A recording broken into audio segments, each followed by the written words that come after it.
The HP Outdoors Waterfowl podcast is fueled by Eukanuba. If you want to get the most of your dog in your training sessions, you need nutrition that holds nothing back. Eukanuba's new premium performance lineup is built with the nutrients dogs need to help unleash their max potential. That starts with providing energy that matches their efforts, supporting optimal nutrient delivery, and supporting post-exercise recovery. Check out the new Eukanuba premium performance lineup and find your dog's fuel at eukanubasportingdogs.com.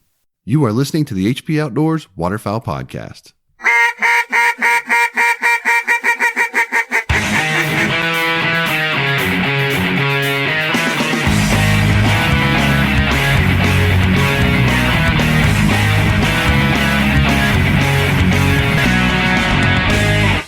The HP Outdoors Waterfowl Podcast is powered by Cornerstone Gun Dog Academy. CGA is the world's most comprehensive online gun dog training resource. They've got over 160 instructional videos that includes everything you need to take your 7-week-old puppy to a finished gun dog. Visit cornerstonegundogacademy.com to sign up for the free preview module and begin your training journey today. Cornerstone Gun Dog Academy, the most advanced gun dog training resource on the web. Original design, select grade components, superior sound, and unparalleled service. 737 takes exceptional pride in producing the finest quality, best built premium calls on the market today. They're made right here in America, and they're offered only direct to consumers through their website. Shipping in the U.S. is always free, and international orders are also accepted online. A 20-day money-back guarantee and lifetime warranty accompanies every call purchased. 737 Duck Calls. Lead the flock. Gunner kennels are engineered for your dog, designed for travel, and built for your peace of mind. The G1 kennel has set a new industry standard and put Gunner in a category all its own. They were started to protect your pet, and it continues to be at the center of everything that they do. Gunner's dedicated to building the best and safest pet travel crate on the market because man's best friend deserves man's best kennel. Check out their G1 series of kennels and accessories at gunner.com. All right, welcome to lesson 3, the final lesson in module 5 in the Foundations of Waterfowl Hunting course brought to you by HP Outdoors. In this lesson, we're going to talk about how to prepare your trophy bird for the taxidermist. And one of the questions you see a lot on the internet is this bird worthy of mounting, or is this a bird I should get mounted? In my opinion, any bird is worth mounting if it means something special to you. If it's your first duck, if it's your first of that species, if it's your kid's first duck, whatever the case might be, you don't need anyone else's approval to get a bird mounted. If it's a trophy bird to you, it's a trophy bird. So, I put that out there just because if it's something that you think would look good in your house or on your wall and would give you fond memories of that hunt or whatever, go for it, right? And I'll leave that there. So you've got this bird. Now, how do we prepare it so that when it gets to the taxidermist, they can make it come back to life as much as they possibly can? So one of the biggest things I will say in general is you really want to try to protect the bird as much as you can when you know you want to have it mounted. So don't jam it on your duck strap, or don't let it bounce around the back of your truck or anything like that. Anything that you can do to sort of keep it a little bit protected will go a long way. The earlier you can clean the bird, sort of get any kind of blood off of it, things of that nature will really help. A taxidermist is going to clean the bird anyway, and they're going to be able to remove a lot. But the more you can get initially, the easier it'll be to get any sort of remnants out by the taxidermist. So do them a favor by trying to get that stuff out as quickly as you can, if you have the ability to. And then also you want to keep the bird dry. You don't want to let the bird sort of sit and have excess moisture and things on it that isn't really necessary, particularly if it's warmer temperatures. You really want to prevent anything from getting kind of funky and grody. So the cleaner and the drier you can keep it, the better off that you're going to be. And I think some of the, old school thought was, I want to protect the bird. I want all the feathers laying down, so I'm going to stick it in pantyhose. And that is not a good thing to do. It'll end up sticking to the bird and, getting imprints on it. You don't want to do that. Also, wrapping in newspaper seems to not be highly thought of from taxidermists. So don't do that. You can get ink onto feathers where you don't want it, and you don't want to be reading the New York Times when you're looking at a canvas back. So one thing you do want to do, wrap the bill and the feet in wet paper towel. That keeps the color there and keeps it easier to make. Some guys do. This is another thought.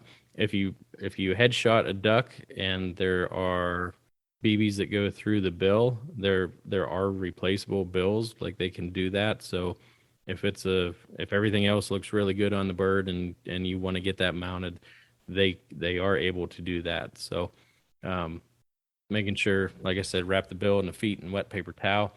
Then you want to place the bird in an airtight plastic bag. So Ziploc, get as much air out of the bag as possible without damaging the feathers. And some guys use the food savers and stuff that sucks the air out. You want to make sure that if you're going to use that, you don't want to suck it down to where it damages the feathers. Also, you'd have to get the bags that don't have, like, a lot of them have a checkered side to it. Don't use those ones because that could also damage the feathers and leave imprints, especially if you freeze it for a couple months before you take it to a taxidermist. It could damage the bird. The taxidermists can only do so much. And another obvious is, do not breast the birds that are going to the taxidermist. Keep it full, put it in those bags, and you can send it off that way. Yeah, that's obviously a decision you need to make right away. Is this a bird that's going to be a trophy bird or a bird that is going to go to the table? So they're not both, obviously.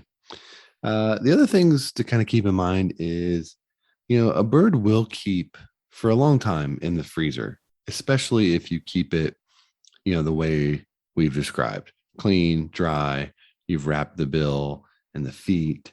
You've got as much air out of the bag as possible. They will keep for quite a while, but it's always best in general to get the bird to the taxidermist as soon as you can.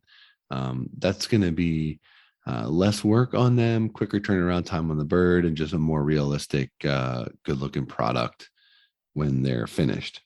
The last thing I'll say is that ensure that you are following all of the tagging requirements that we've talked about. When you're leaving a bird at the taxidermist, right? They need to be able to show who harvested that bird and when, and all of those sorts of things for, in case there were any kind of like legal questions that were to come up. If you're going to ship your bird to a taxidermist, make sure that you touch base with them beforehand and understand all of the requirements necessary for you to ship your bird to them. So there's a little more that goes into that.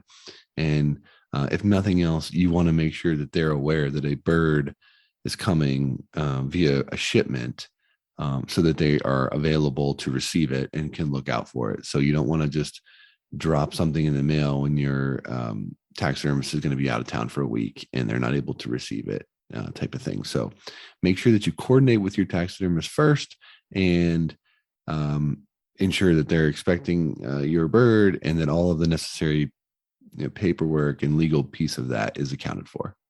Yep. And I want to touch base on two other things. Like you said, touch base with them, because usually they want you to ship a bird out on Monday or Tuesday and overnight it.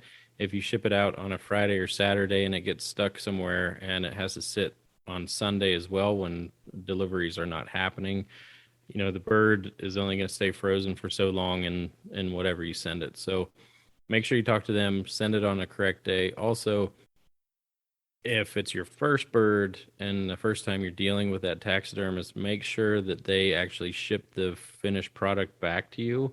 There are some taxidermists that you can ship birds to, but they will not ship a final product back to you. So if you ship it, 7 states away, and then they tell you, hey, come pick it up, and you're like, I thought you were going to ship it to me, and now you have to make a 15-hour one-way trip, that could cause some issues. So things to think about. But like you said, it might be your dog's first retrieve, and it might be some ugly hen merganser or something like that. So it doesn't matter. If it's something special to you and you want it on the wall as a memory, that's what it's all about. Yep, 100%. So hopefully you'll consider these tips when you're preparing to have your first bird mounted, and you'll be able to share in those memories for many years to come, looking at your great mount.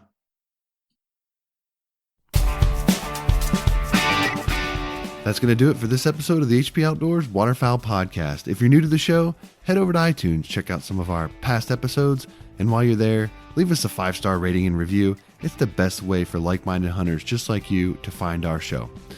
Check us out on social media, check us out over at hpoutdoors.com, and anywhere you can find quality podcast content. That's going to do it for this week. Till next time, for Dan, I'm Josh. Take care.